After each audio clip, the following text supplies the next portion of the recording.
The hedgerows of Normandy swallowed sound. Engines growled low beneath the droning hum of flies and the occasional whistle of a distant shell.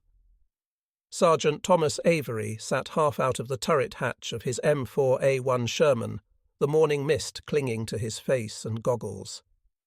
Ahead, the column of tanks from the 2nd Armoured Division snaked along a narrow road, their olive-drab hulls streaked with mud and chalk dust.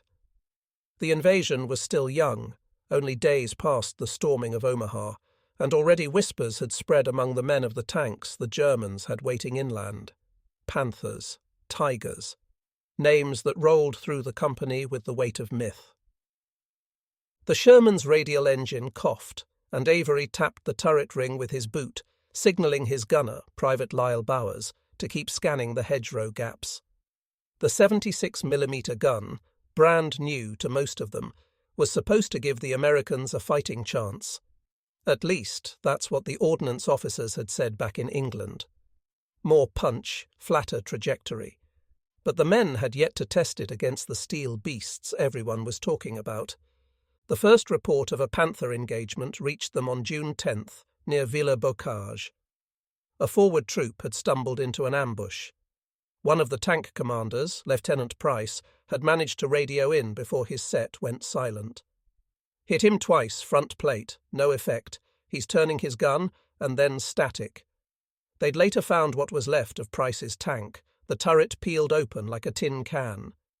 The armour-piercing, AP rounds had left small, useless dents on the Panther's glacis, each mark like an insult to the men who'd fired them. Avery's own first encounter came days later, near a farm outside St. Lô. The company advanced under cover of smoke, flanking a road where intelligence said Panzer Lehr Division elements had been seen retreating. The hedgerows made movement a nightmare. Every turn was a blind one. He could feel the sweat on his palms, even through his gloves. "Panther, 11 o'clock!" shouted Bowers. Avery snapped his head around. Through the mist and smoke, the silhouette appeared, low, long-barreled, menacing. The Panther's 75mm KWK-42 gun was already elevated slightly, scanning.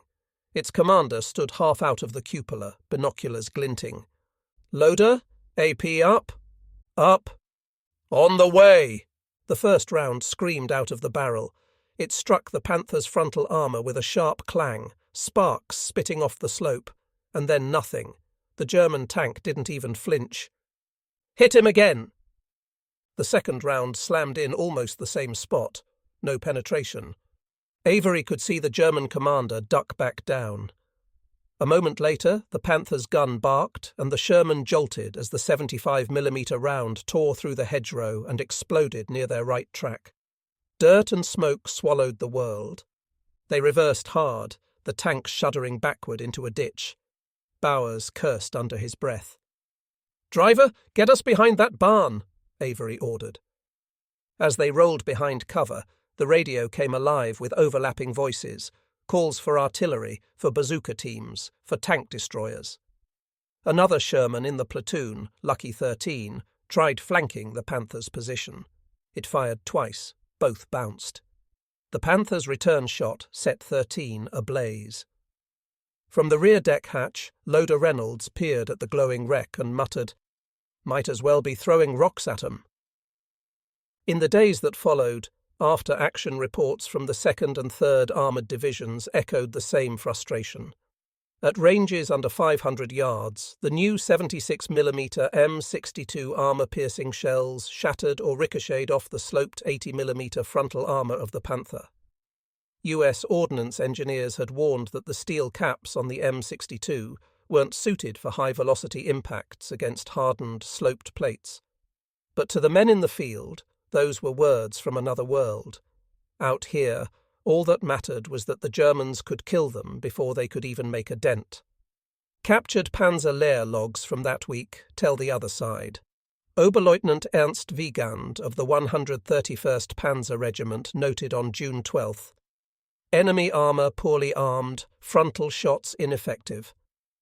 Panthers destroyed 7 Shermans before any penetrations reported. Crews remain confident. The Germans didn't yet know the Americans were fielding improved 76mm guns. They saw no reason to believe the Allies could match their killing power. In truth, confidence came easily when the battlefield confirmed it. For US tankers, it became a psychological war as much as a physical one. Crews began talking of the Panther as an unbeatable monster, its armour miracle steel, its gun unstoppable. A single report from a tank commander in the 67th Armoured Regiment captured the sentiment exactly.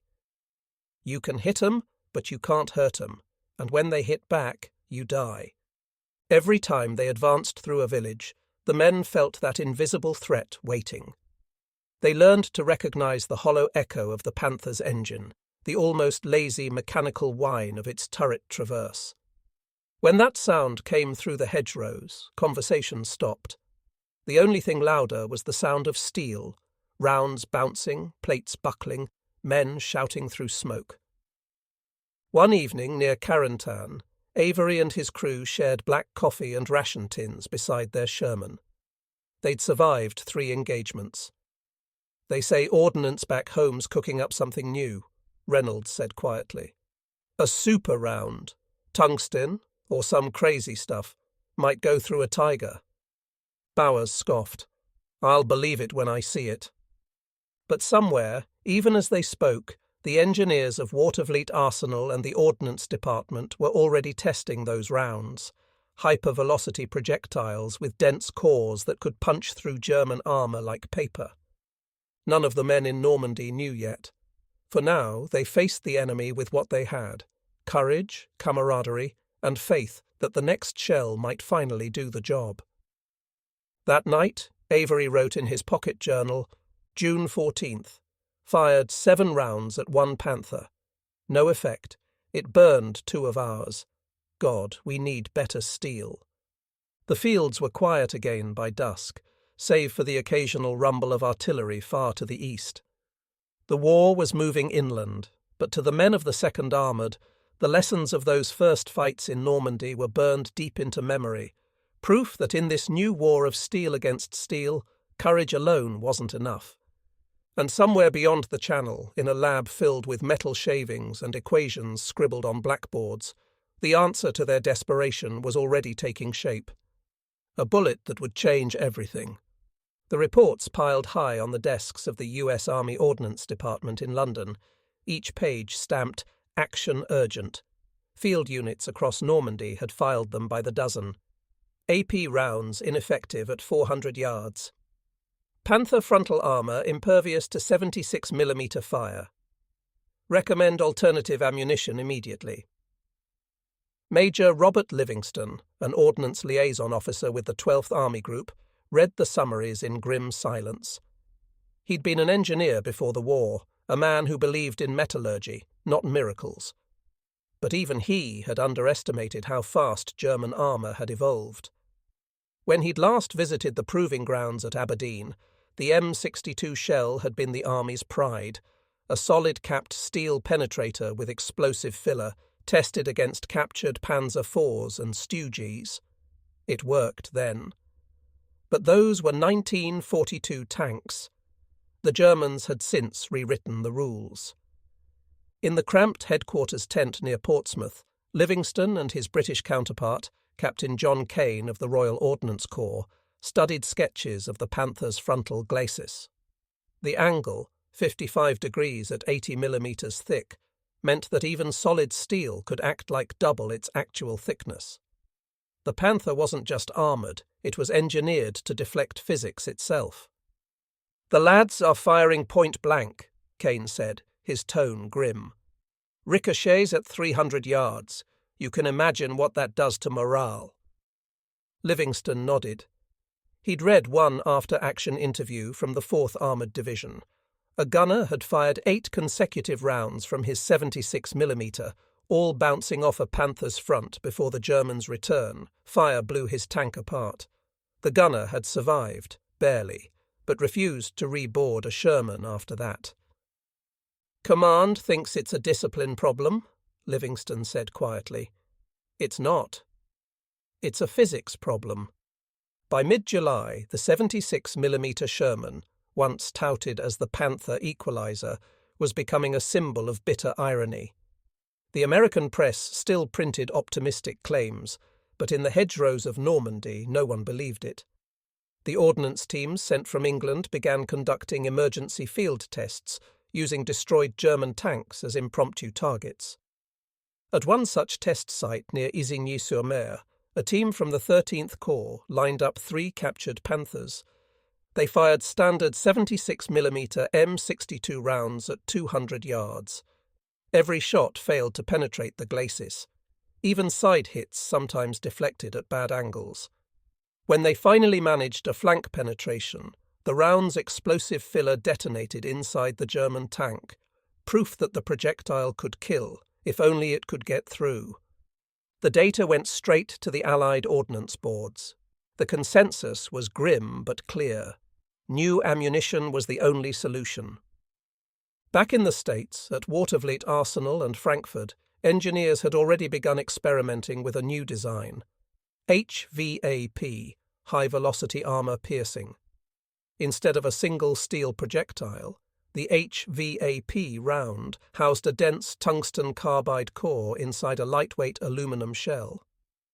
Fired from the 76mm gun, it would travel faster than any existing US anti-tank round, over 3,400 feet per second. The tungsten penetrator would slice through armor by sheer kinetic force. But there was a problem. Tungsten was scarce. Every pound of it was already allocated to machine tools, cutting heads, and naval ordnance. Producing HVAP rounds meant cutting into critical industrial needs. And even when approved, early shipments were tiny, barely enough for testing. In the field, tankers heard rumours. Silver bullets, they called them. Magic shells that could punch through a Panther's front plate like butter. Most dismissed it as fantasy, the kind of talk soldiers tell each other to dull the fear. Sergeant Thomas Avery heard about them while waiting for replacement parts in a muddy staging area outside St. Lo. A supply sergeant mentioned a special load being ferried over from England. Ammunition meant just for the 2nd and 3rd Armoured Boys. Avery didn't believe it. He'd seen too much steel fail already. But something was happening. In London, ordnance officers were coordinating with Lockheed and General Electric to convert small runs of tungsten machining stock into HVAP cores. Each round was expensive, hand-finished, and treated like gold. Field issue was restricted, 3 per tank, sometimes only 1. They were stamped M93 HVAPT and marked with a black tip. As American tank battalions pushed deeper into France, the sense of inadequacy grew heavier. The Germans still held the psychological high ground. Every Panther that appeared seemed to silence an entire sector. Gunners fired, prayed, and hoped for side shots. The word spread through armoured divisions: aim for the flanks, avoid the front. Yet the men still fought. They improvised. Tank destroyer crews used terrain, infantry spotters, and coordination to ambush the heavier German machines. At Saint-Denis, an M10 crew under Lieutenant Harold James knocked out a Tiger by catching it broadside through a barn wall. He later wrote in his report, "It's not the gun that wins, it's where you're willing to put it." In truth, bravery filled the gap where technology had failed. But the Americans weren't done innovating. The engineers and metallurgists back home were building a secret weapon, one that would finally level the field. And when those first silver-tipped shells arrived, quietly offloaded at Cherbourg docks in late July, no one realized what they represented: the first crack in the myth of German invincibility. The sound of steel would soon change. The first crate arrived at dawn, delivered by a mud-splattered ordnance truck that creaked and groaned over the rutted lane leading to the 2nd Armoured Division's bivouac near Perrier. The supply sergeant who signed for it didn't even know what he was holding, just that the label read 76mm HVAPT, Lot WVL1. Inside, nestled in greasepaper and straw, were the rounds that had already begun to change the quiet calculations of men at the front. Sergeant Thomas Avery stood beside his tank as the crew gathered around the opened crate. The shells looked strange, lighter than the standard M62s, with a black-painted tip and a faint metallic sheen. The loader, Reynolds, whistled low. "That it? That's the one supposed to punch through anything?" "Supposed to," Avery said. He wasn't ready to believe in miracles, but he took one of the shells in his hands anyway. It was warm from the sun, smoother than he expected. Somewhere inside that polished aluminum casing was a tungsten core smaller than his thumb, harder than any steel they'd ever fired. Each tank got 3 rounds. That was all. "Command says save 'em for Panthers or Tigers only," the ordnance man told them. "Don't waste them on half-tracks or pillboxes." They loaded the HVAPs into the ready rack like precious stones, separated from the regular AP shells. Reynolds tapped one with the back of his glove and murmured, "Silver bullets for werewolves." The chance to use them came sooner than expected. By late July, the Allied breakout from Normandy, Operation Cobra, was underway. The 2nd Armoured Division spearheaded an assault near Coutances, pushing through stubborn German resistance from the remnants of Panzer Lehr. The countryside still reeked of burned gasoline and cordite. Clouds of dust hung over the narrow roads where Shermans, half-tracks and supply trucks clawed through the summer heat. Avery's platoon rolled ahead of the infantry, their Shermans in staggered formation. They had air cover, artillery support, and the confidence of momentum, until a plume of smoke rose on the left flank. "Panther, hull down, 2 o'clock," Bowers called out from the gunner's sight. Avery felt the familiar stab of fear. He scanned through his binoculars and saw it, a panther camouflaged in hedgerow shadows, turret pivoting toward them. The familiar long barrel swung like a scythe. "Loader, HVAP!"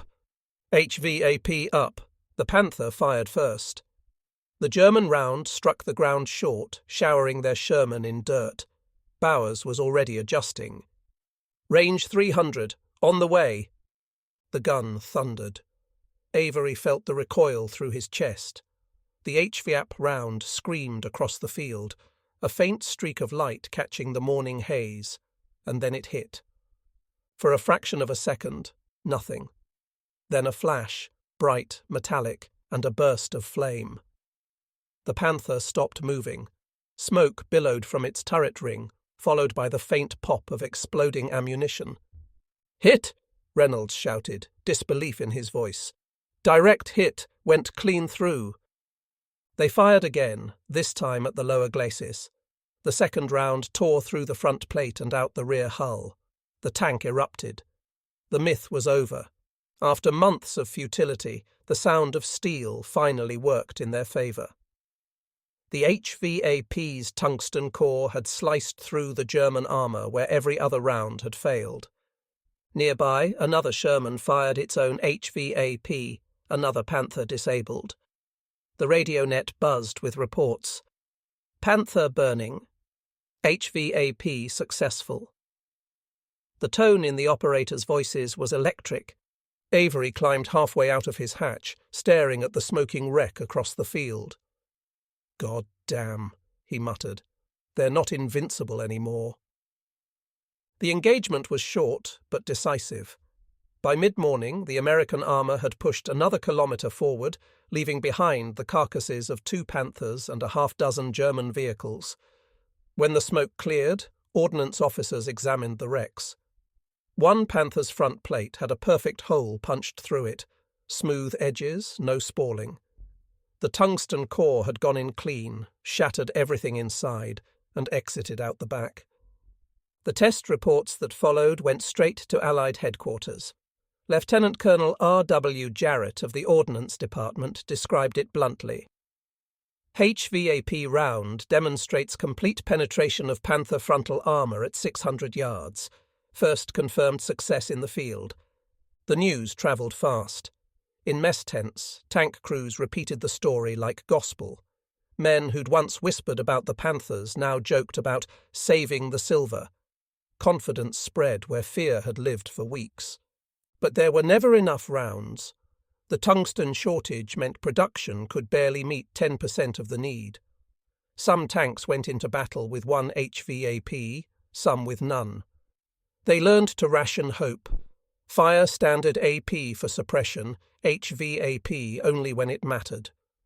Still, morale shifted overnight. The crews no longer felt helpless. They could hit back, even if sparingly. The balance of power, so long tilted toward the German gun, had finally begun to tremble. In the field reports of late July, one line from Sergeant Avery's after-action note stood out. The sound when it hit was different. Not a clang, but a crack, like steel breaking open. We've been waiting for that sound since June. By August, word reached the Germans too. Intelligence summaries in Panzer-Lehr mentioned new American ammunition with high piercing capacity. Commanders were advised to keep hull-down positions and avoid exposing front plates. The invincible machine had begun to fear. And though few men on either side knew it, that day near Coutances marked a turning point, not only in the battle for Normandy, but in the long war between armour and the men who dared to fight inside it. The silver bullets had drawn blood. By August, the thunder of tank battles rolled eastward toward the Falaise pocket. German formations, once proud and unstoppable, were now in retreat. The 2nd Armoured Division pushed hard across the Bocage country, its Shermans finally moving with something resembling confidence. Yet for every burning Panther left behind, another appeared on the horizon, its gun still capable of killing from a mile away. The Americans had found their weapon in the HVAP round, but the weapon was scarce, fragile, and unevenly distributed. Tankers joked that the front-line units had to beg, borrow, or steal for their silver bullets. In truth, the supply chain was strained beyond belief. Every HVAP cartridge represented tungsten diverted from aircraft tools and shipyards. To send them to France meant a quiet battle of priorities fought in Washington and London. Captain Robert Livingston, now attached to the 12th Army Group Ordnance Detachment, witnessed the front-line results firsthand. He'd arrived outside Argentan in early August with an inspection team to study the new ammunition's performance. He'd expected excitement, but what he found was exhaustion mixed with grim satisfaction. "These rounds work," one sergeant told him, gesturing at the smouldering hulk of a Panther in the hedgerow, "but we only get 2 or 3 each. Once they're gone, it's back to prayers." Livingston examined the wreck. A single hole punched clean through the lower glacis. No spalling, no shatter. The HVAP had entered like a scalpel, and the internal blast had done the rest. Inside, the German gunner's seat was vaporized. He noted every detail for his report. Complete penetration, 500 yards. Tungsten core intact upon exit. Enemy crew casualties total. When the field teams collected shell fragments, they found the tungsten cores sometimes exited completely, still sharp. Engineers in England were astonished. The metallurgy was performing beyond expectation. But even success had limits. By mid-August, the tungsten stockpiles were running dry.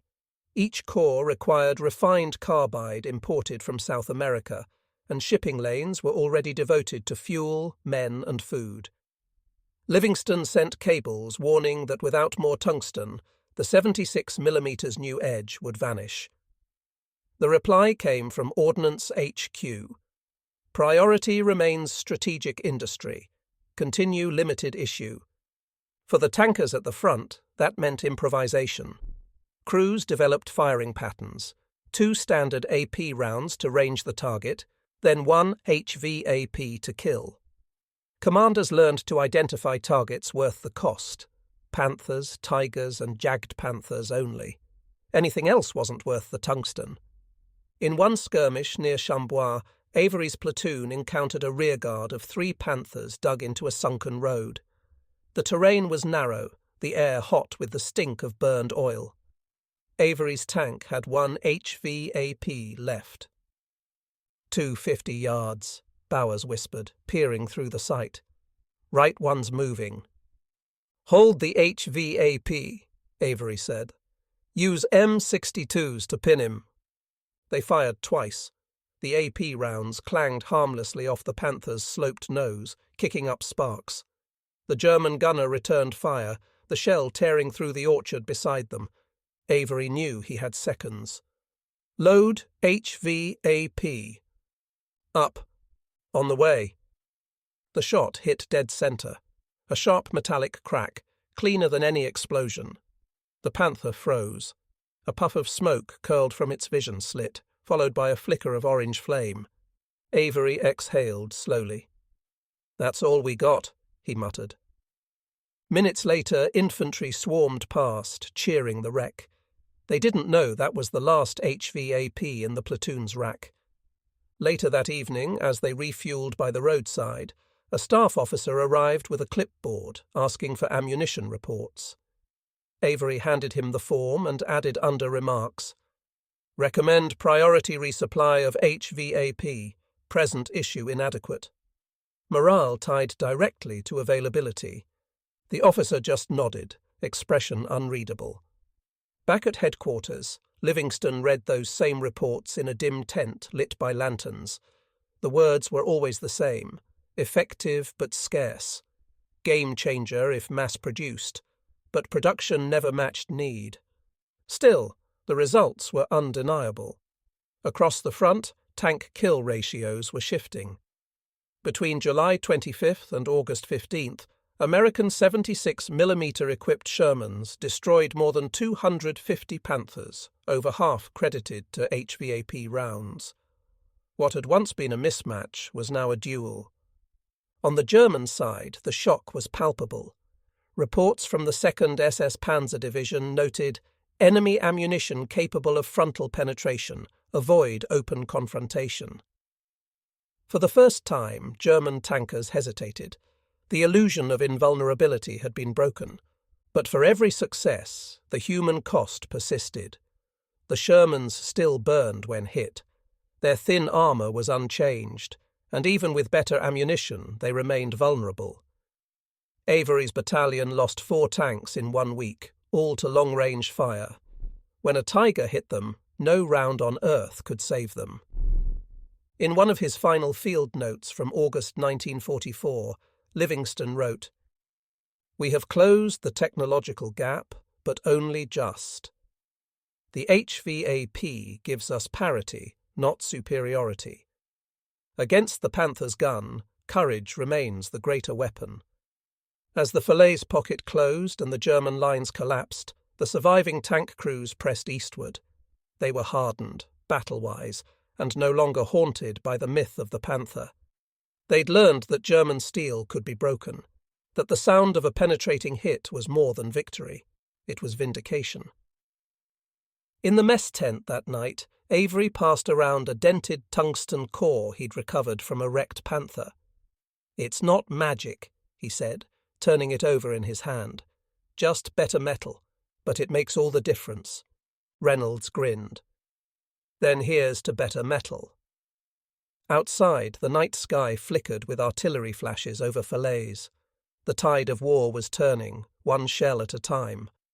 And deep in the factories across the Atlantic, the furnaces glowed white-hot, melting down the next generation of silver bullets for the battles still to come. The North Sea rolled under a grey dawn, restless and cold as iron. By late spring 1940, the water had grown thick with secrets, sunken ships, lost men, and whispers of invasion. The British Coastal Command knew the pattern by now. Silence, then a flare of sound, an SOS, a blip on the sonar, the flash of a torpedo, and silence again. Lieutenant Commander Arthur Hale stood in the cramped operations hut at Lowestoft, tracing his finger along a map of shipping lanes littered with red ink.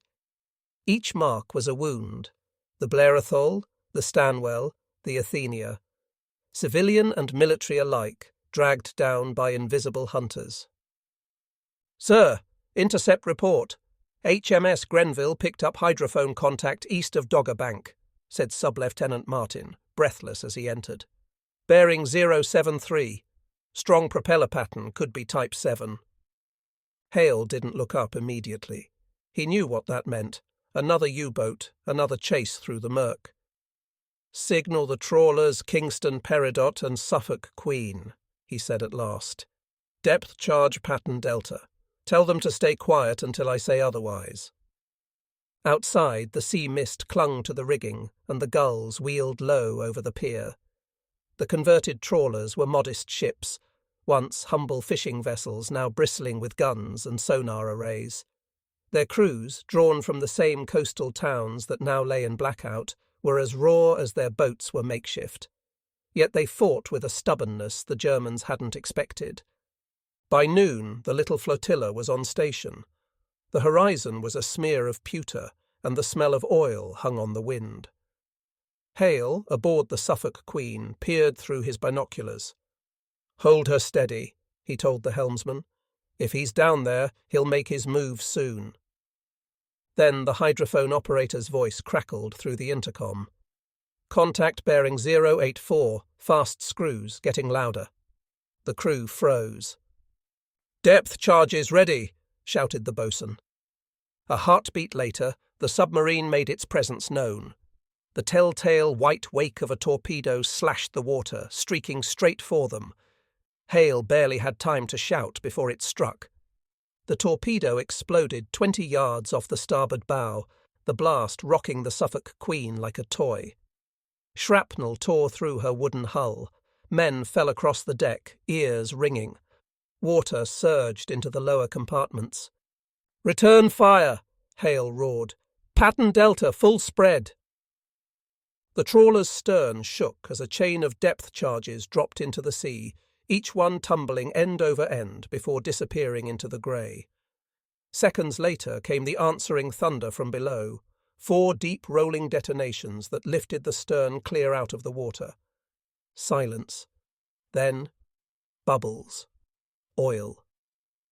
Hale watched the surface roil, an ugly slick spreading over the waves. "He's hit," murmured Martin beside him. "He's surfacing." And indeed, the ocean broke open as the U-boat's conning tower breached the surface, black and slick like the back of some monstrous whale. The Germans scrambled on deck, trying to man their deck gun, but the Kingston Peridot was already swinging her bow to bear. Her forward gun barked once, twice, shells smashing into the U-boat's hull. The enemy submarine rolled onto its side, the sea swallowing it whole. In less than a minute, it was gone. Only the oil remained, thick, rainbow-hued, stretching for yards in every direction. The Suffolk Queen limped back toward Lowestoft at dusk, smoke drifting from her engine room. Hale stood alone at the stern, watching the horizon fade into a dull red haze. It was a victory, but a small one. Each success seemed to cost a little more, the sea taking its due in men and memory. When they reached port, the townspeople gathered quietly along the dock.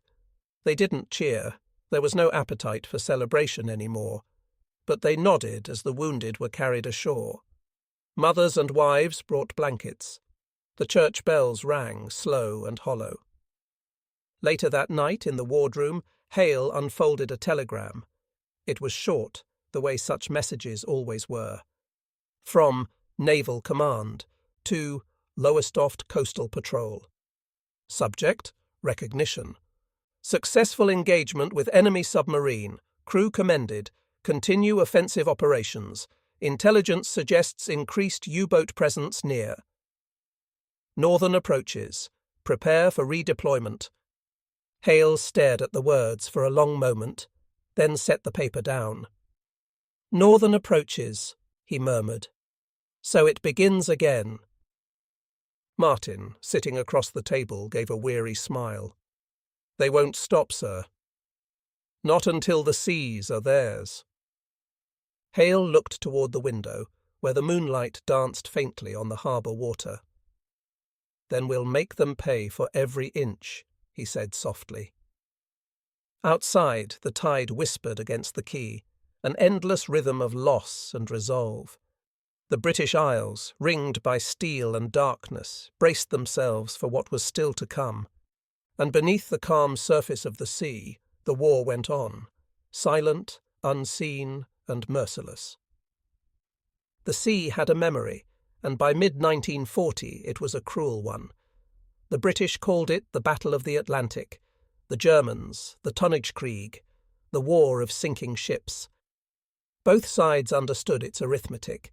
For every freighter that reached port, Britain survived another day. For every one that went down, the noose tightened. In the chill of early June, U-47 cut a silent path through the North Atlantic swells, her grey hull slick with condensation. Inside, the air was close and metallic, thick with the smells of diesel, oil, and men. The crew worked in murmurs, every sound absorbed by the sweat-damp walls of the pressure hull. Kapitän-Leutnant Otto Krüger sat in the control room, gloved hands folded behind his back. At 34, he was lean and sharp-faced, a man made for the deep. He'd served under Prien, the famed commander of the Scapa Flow raid, and the shadow of that legend followed him still. "Hydrophone contact, Herr Kaliun," the operator reported. "Single merchant vessel.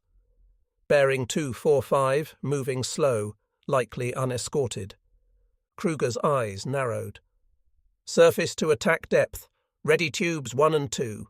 The U-boat rose, breaching the surface beneath a sky smeared with low cloud. Through his periscope, Krüger saw it.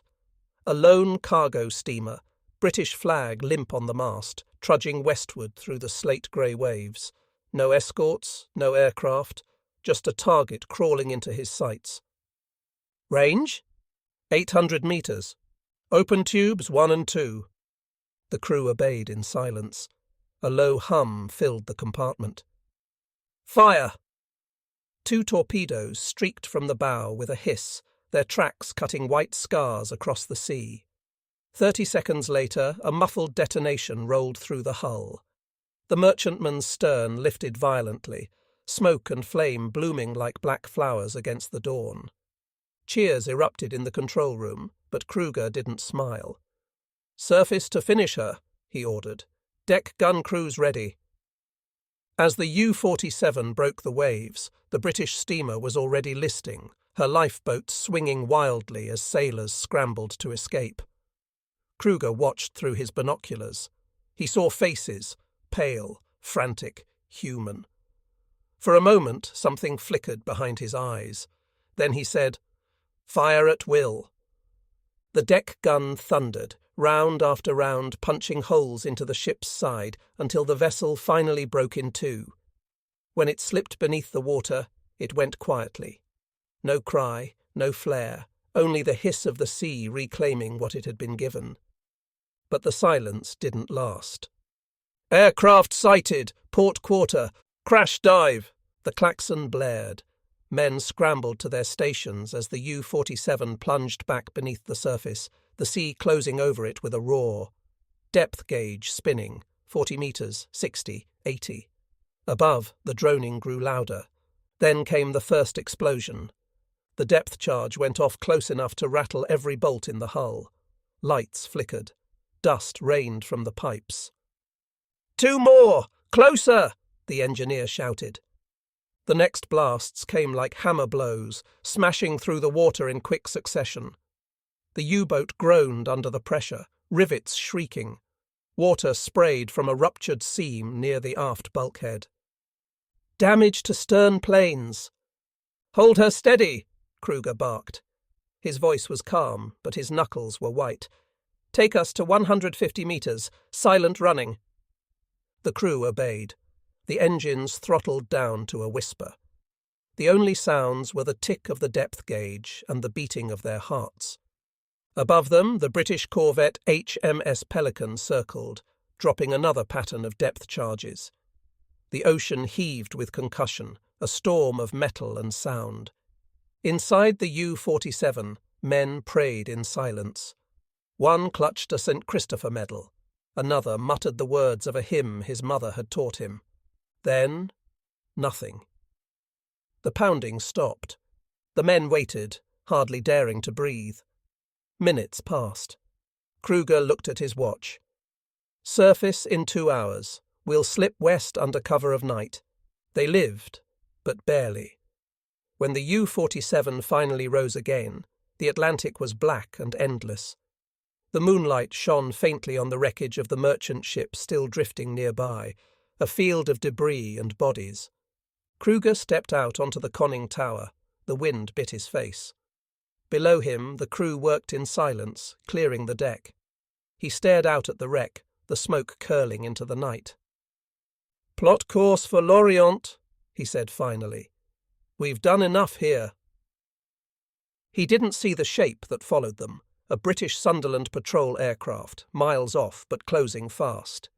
At dawn, over 100 miles to the east, the Pelican's captain, Commander John Trelawney, was reading fresh reports from Coastal Command.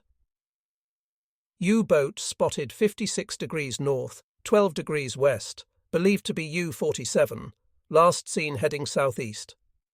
Trelawney tapped his pipe against the chart table. "So the hunter runs," he said. "Let's see if he can hide." By that summer, the Royal Navy's tactics had changed. Gone were the days of random patrols and luck. Now the sea itself was mapped with intelligence, air reconnaissance, radar, HF/DF radio fixes. Every transmission the Germans made left a ghostly trace in the ether, and British operators, trained at secret stations along the coast, listened for them like hunters tracking scent. The U-boats that had once ruled the Atlantic were now being hunted with their own precision. Trelawney ordered his ships into a tightening grid. "No rest, lads," he told his men. "Every U-boat we sink means one more convoy home safe." The Pelican and her sister ship Starling swept the area for days. The weather turned foul, gale-force winds, freezing spray, but they pressed on. Then, one fog-choked morning, sonar found the faint rhythmic pulse of a propeller. "Contact bearing 078, the operator whispered. "Deep and slow." Trelawney nodded once. "All ahead, 1/3. Prepare to attack." The corvettes dropped their charges in a perfect pattern, each detonation staggered by seconds, timed to depth. The ocean convulsed. Oil and debris rose to the surface, followed by a spreading slick. The bridge crew stared in silence. "Any survivors?" "None visible, sir." Trelawney exhaled. "Mark the position." Signal command. Contact destroyed. Far below, in the cold dark where light never reached, U-47 settled into the silt, its hunt ended, its captain's final thought unspoken. The sea, indifferent as ever, closed over it.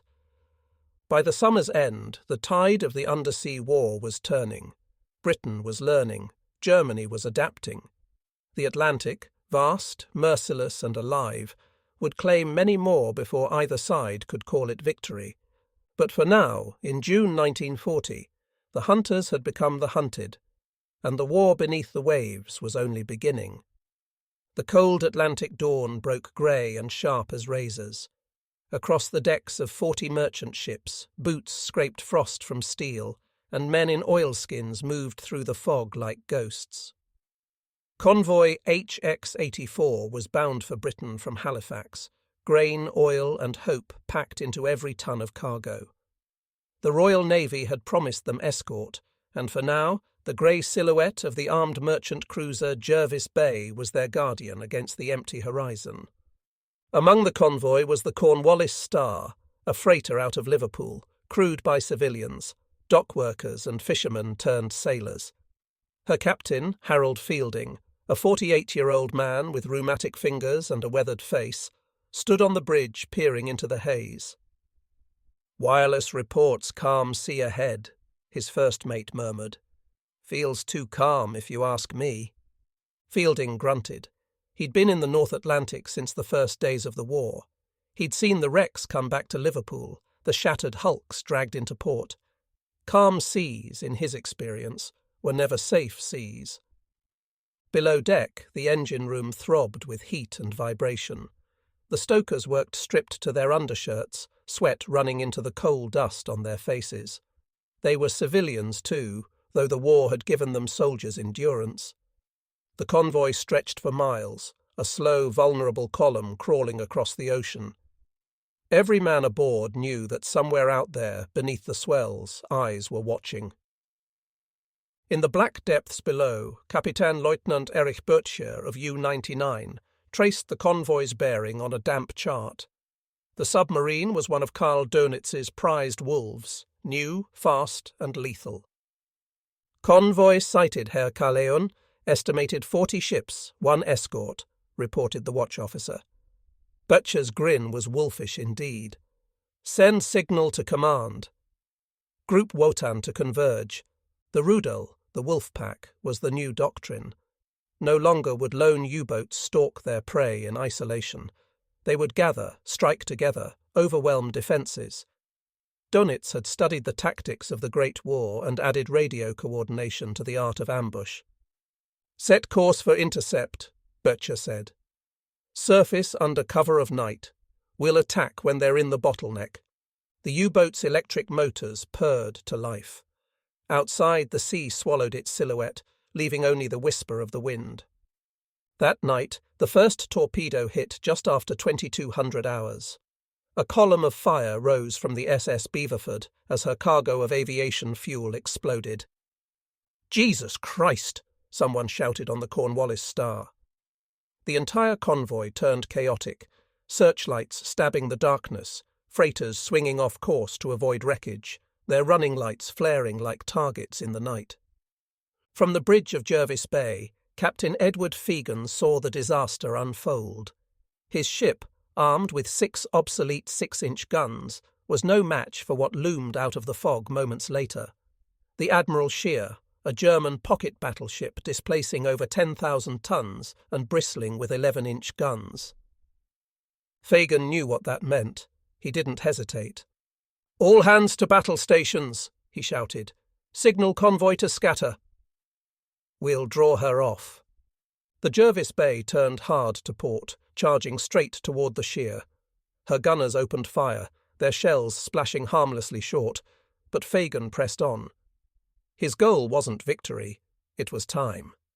Every minute the Scheer spent duelling with him was another minute for the convoy to escape. The Scheer's first salvo struck amidships, ripping through the Jervis Bay's superstructure. Men burned, bulkheads shattered, and still Fegan stood on the bridge, ordering return fire. The gun crews, bleeding and deafened, kept loading. A second salvo found the magazine. The Jervis Bay erupted in a sheet of flame. Fegan went down with his ship, his last transmission a short burst of Morse code. Godspeed the convoy. The Cornwallis Star was one of the few that made it through. Captain Fielding watched the burning horizon recede behind him, the silhouettes of other freighters limping westward, black smoke trailing like funeral veils. His crew was silent. No one spoke of what they'd seen. The fire, the screams carried by the wind. At dawn, the radio crackled with the latest Admiralty communique. Jervis Bay lost. Convoy largely scattered. Estimated 15 ships sunk. Fielding lit a cigarette, his hand trembling slightly. 15, he muttered. Could have been 40. In his logbook he wrote, "The old man went down like a hero. The sea took him, but it didn't take the convoy. The Battle of the Atlantic was no longer a duel between hunter and hunted. It was a siege. Convoys now sailed under constant threat. The British introduced the Hedgehog anti-submarine weapon, the Americans sent corvettes, and aircraft carriers began to fill the gap where the ocean was too wide for land-based patrols. But for the men on those merchant ships, each voyage was still a coin toss. There were no medals for them, no glory, only the endless grey horizon and the knowledge that somewhere beneath it lurked the enemy. Letters home rarely spoke of fear. They spoke of weather, of tea, of the longing for land. But fear was there, always, hiding in the creak of a hull at night, the sudden ping of sonar, the whispered prayers before lights out. And in every harbour from Liverpool to Halifax, the dockside bulletin boards told the truth the letters could not. Ship after ship listed as Overdue. When the Cornwallis Star finally reached port, her crew stumbled down the gangway, half-starved and salt-stained. On the quay, an old man selling newspapers looked up and said simply, "You made it, lads." Not all did. Fielding looked back once at his ship, her paint blistered, her hull scarred. Then he said, "We'll go again, soon as she's patched." He didn't know how long the war would last. None of them did. But they understood, more than most, that Britain's life depended not on generals or speeches, but on men like them, anonymous sailors hauling the world's hope across a merciless sea. The war beneath the waves was becoming one of attrition, of endurance, of courage without witness. And though the enemy prowled unseen, the convoy men sailed on. The winter of 1941 came to the Atlantic like a long night. The sea turned black and bitter, the wind cutting through men and steel alike. And out there, far from any shore, the hunters gathered. The Germans called them Rudel, the wolf packs. From their pens in Brest, Lorient and Saint-Nazaire, the U-boats slipped out one by one, their hulls glistening under frozen moonlight. Dozens at a time vanished beneath the waves, heading west into the emptiness. For Grand Admiral Karl Dönitz, this was the culmination of years of obsession. In his office above the U-boat command bunker in Paris, he studied the tonnage reports like a gambler counting winnings. 500,000 tons sunk in January, his aide reported, mostly oil and food. Dönitz nodded, lighting a cigarette. If we can double that by spring, Britain will starve before summer. To him, war was an equation, ships in versus ships out. The wolf packs were his variables, young men turned into predators, spread across the Atlantic in invisible lines. The Allies called it the Black Pit, that vast stretch of ocean beyond the reach of aircraft where convoys were alone. And in that darkness, the wolves waited. U-99 surfaced just after midnight. The Atlantic was calm, too calm, a frozen mirror stretching to the horizon. Kapitän Lieutenant Erich Böttcher leaned on the conning tower rail, binoculars pressed to his eyes. "Convoy on the horizon," the watch officer whispered. "Maybe 30 ships, 2 escorts." Böttcher's lips curved into a tight smile. "Signal the pack." The hunt begins. Within hours, 6 other U-boats were converging, unseen and unheard. They coordinated by encrypted radio, each closing from a different angle. At 0200, U-99 fired its first torpedo. The explosion tore through a tanker amidships, sending a column of fire into the sky. Panic rippled through the convoy. Merchant ships veered off course, their running lights blinking wildly as their crews shouted through the darkness. Moments later, the SS Empire Merlin was struck. Then another ship. The wolves moved in close now, surfacing between the freighters, machine guns raking decks as they finished off crippled vessels. It was brutal, precise, mechanical. Böttcher watched through the periscope as one freighter burned, its crew clinging to debris in the icy water. He exhaled slowly. "Reload tubes 1 and 2, he said. "We're not done." Hundreds of miles away, in the signals room at Bletchley Park, a young woman named Jean Howard sat hunched over a stream of German radio chatter. "New Enigma intercept, naval frequency," her supervisor called out. Jean slid the paper across her desk and began matching letters, her pencil flying. It was a fragment only, a routine status update, but it was enough.